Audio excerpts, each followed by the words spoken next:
আবহাওয়ার দিকে একটু নজর রাখি। বঙ্গোপসাগরে নিম্নচাপের জেরে সপ্তাহান্তে দক্ষিণবঙ্গে বৃষ্টি বাড়ার পূর্বাভাস। 21শে জুলাই রবিবারও দিনভর দফায় দফায় বৃষ্টি, জানালো হাওয়া অফিস।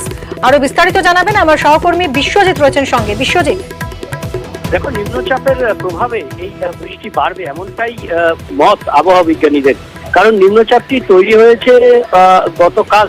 এটি পশ্চিম মধ্য বঙ্গোপসাগরে তৈরি হলেও এটি ক্রমশ উত্তর পশ্চিম বঙ্গোপসাগরের দিকে অর্থাৎ ওড়িশা উপকূলের দিকে এগিয়ে আসছে। ওড়িশার ভেতরে প্রবেশ করার সম্ভাবনাই সব থেকে বেশি এবং তার প্রভাব বাংলাতেও পড়বে। আজ থেকেই আবহাওয়ার পরিবর্তন, মেঘলা আকাশ বেশি হবে এবং আজ পাসিং শাওয়ার রেইন বা ফেয়ারলি হোয়াইট স্প্রেড রেইন হবে বেশ কিছু জেলাতে, কলকাতাও তার মধ্যে রয়েছে। আগামীকাল থেকে বৃষ্টিটা বাড়বে। শনি, রবি, সোম এই 3 দিনই হোয়াইট স্প্রেড রেইন রয়েছে দক্ষিণবঙ্গের সব জেলাতেই। তবে ভারী বৃষ্টিও হতে পারে। ভারী বৃষ্টির সম্ভাবনা সব থেকে বেশি দক্ষিণ 24 পরগনা এবং পূর্ব মেদিনীপুর, এই 2 জেলাতে সব থেকে বেশি। এছাড়াও যে জেলাগুলিতে ভারী বৃষ্টি হতে পারে, পশ্চিম মেদিনীপুর রয়েছে, তার মধ্যে ঝাড়গ্রাম রয়েছে, বাঁকুড়া রয়েছে, পশ্চিম বর্ধমান রয়েছে। অর্থাৎ এই জেলাগুলিতে ভারী বৃষ্টি হলেও কলকাতা সহ অন্যান্য জেলাতেও কয়েক পশলা বৃষ্টি, দফায় দফায় বৃষ্টি এবং তার সঙ্গে মেঘলা আকাশ। এবং শনি এবং রবিবার এই বৃষ্টির সম্ভাবনা সব থেকে বেশি থাকবে এমনটাই জানাচ্ছেন আবহাওয়া বিজ্ঞানীরা। যেমন দক্ষিণবঙ্গে বৃষ্টি বাড়বে, তেমনি উত্তরবঙ্গেও আজ বৃষ্টি বিক্ষিপ্তভাবে হলেও আগামীকাল ভারী বৃষ্টির সম্ভাবনা রয়েছে জলপাইগুড়ি এবং আলিপুরদুয়ার 2 জেলাতে, এবং সেটা রবিবার বাড়বে আরো 2-3 জেলাতে। এই ভারী বৃষ্টির সম্ভাবনা ওপরের দিকের জেলাতে, অর্থাৎ উইকেন্ডে জমিয়ে বৃষ্টি উত্তরবঙ্গ এবং দক্ষিণবঙ্গে। মিমি, ধন্যবাদ বিশ্বজিৎ।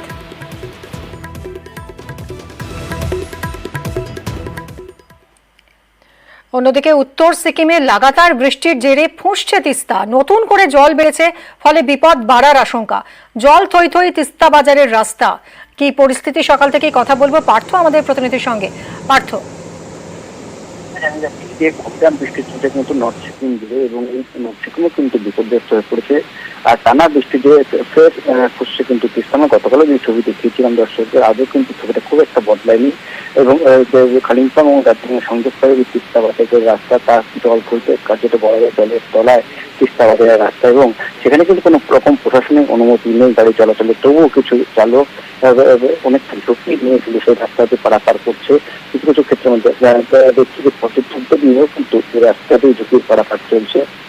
এবং কৃষ্ণা বাজারের যে কৃষ্ণাগ্রাম, সেই কৃষ্ণাগ্রামের একাধিক বাড়ি কিন্তু জলমগ্ন হয়ে পড়েছে। এবং এই টানা বৃষ্টি যদি না কমে তাহলে কিন্তু আরো বিপদের আশঙ্কা রয়েছে। তাই যথেষ্ট সতর্ক কিন্তু প্রশাসন, বিশেষ করে কালিম্পং জেলা প্রশাসনিক কর্তারা তিস্তা বাসিন্দারা অন্যত্র যেভাবে আগেই সরিয়ে দিয়েছিল সেই সিদ্ধান্ত কিন্তু অনুরোধ রয়েছে।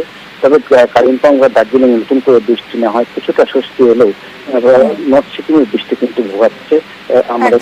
অনেক ধন্যবাদ পার্থ।